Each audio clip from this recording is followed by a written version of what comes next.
আসসালামু আলাইকুম। আমি মোহাম্মদ ফয়সাল, চাঁদপুর থেকে। আমি পর্তুগাল D1 ভিসার জন্য গ্যালাক্সি ভিসা কনসালটেশন ফার্ম থেকে এখানে আসছি ভিসা নেওয়ার জন্য। আচ্ছা ভাই, আপনার তো পর্তুগাল ডিওনের ভিসা পেয়ে গেলেন। আপনি এম্বাসিতে ফাইল সাবমিশন করছিলেন কত তারিখে? আমি এম্বাসিতে ফাইল সাবমিট করেছি অক্টোবরের 14 তারিখে।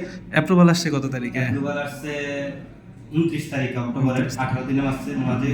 মানে আপনার এভারেজে তাহলে 14 থেকে 15 দিন সময় লাগছে অ্যাপ্রুভাল আসতে। হ্যাঁ, অ্যাপ্রুভাল আসছে মাত্র। আচ্ছা, তারপর স্ট্যাম্পিং হয়ে আজকে আপনার ফ্লাইট, ফেব্রুয়ারির 10 তারিখে ফ্লাইট। হ্যাঁ, স্ট্যাম্পিং আমি আজকে ফ্লাইট। আচ্ছা, তাহলে আপনার ভিসা কপিটা আমাদের একটু দেখান ভাই।